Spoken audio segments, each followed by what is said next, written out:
Welcome to the Best 5-Minute Wine Podcast. I'm your host, Forrest Kelly. From the seed to the glass, wine has a past. Our aim at the Best 5-Minute Wine Podcast is to look for adventure at wineries around the globe. After all, great minds think alike. Let's start the adventure. Our featured winery is... We continue our conversation with Catherine, Marketing Director of Black Mesa Winery. The Black Mesa is a mesa in Colorado, New Mexico, and Oklahoma. It's been known as a geological wonder of North America. With that award comes a lot of responsibility in the name Black Mesa Winery. Let's get into some of the wines that you produce. I used to work in Napa for many years, and you never worked at a winery where they had so many options. So it's definitely, you got to make something that appeals to the local palates. And I've noticed a lot of people locally, they tend to like the sweeter wines. So we definitely had to make something that would appeal to that crowd. And then we have, our higher end wines like the Antelope and the Coyote, a really nice blend. We really have something for every palate. And the only one that's infused, which is the Black Beauty, and then the Chocolate Caliente, which is the chocolate wine with a little piquillo peppers. It's just subtle, but it's nice. Never thought I'd be into the sweet wines, but actually sometimes we'll enjoy that for dessert. When you're making the wine, are you taking into consideration the rich New Mexico food varieties?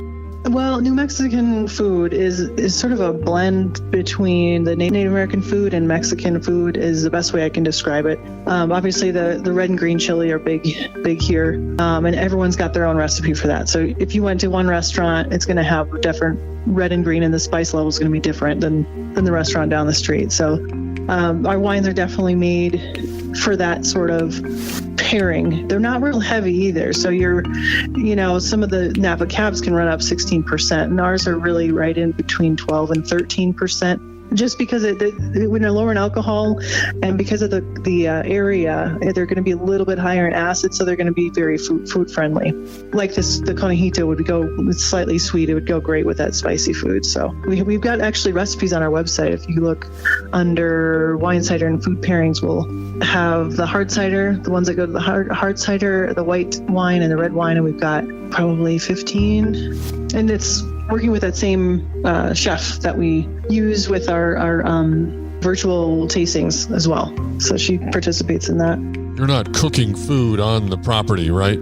We don't, but the chef that I've been talking about, she makes Merlot popsicles. So we have those in our freezer, and then we also have this crostini box. She makes these homemade crostinis and then blends them with the local feta cheese and pistachios, actually local pistachios from Heart of the Desert, and local honey. So it's this really nice pairing with one of our whites. So when they get the crostini box, they get a half glass of a white wine of their choice. But then other than that, we just have snacks. I mean, we try to stay local, and we get local beef jerky and chips and just something to nosh on while you're tasting.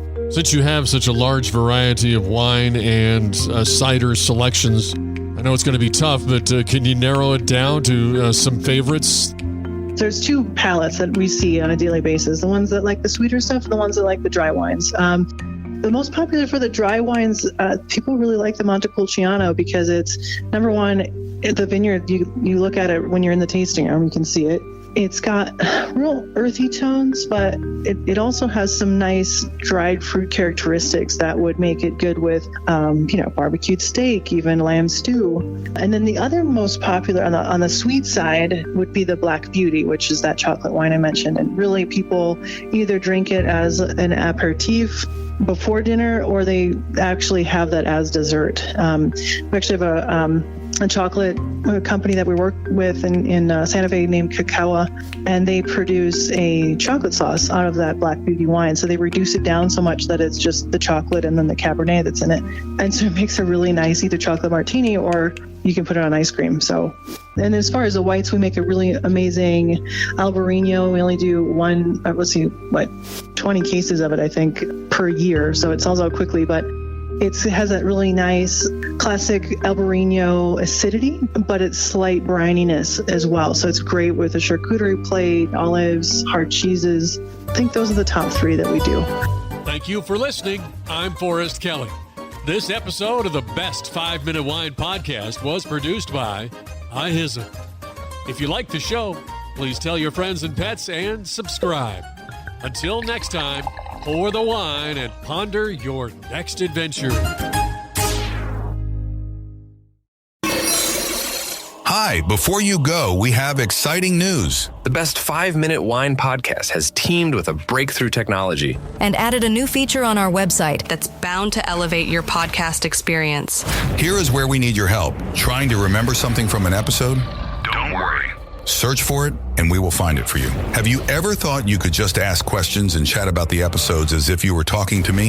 Well, now you can. That's right. Our episodes are now interactive, and they're waiting to have a conversation with you. Jump into a chat with our podcast, and let's get the conversation started. Try it out and tell us what you think. Click on the banner at the top of the website, thebestwinepodcast.com, to try it.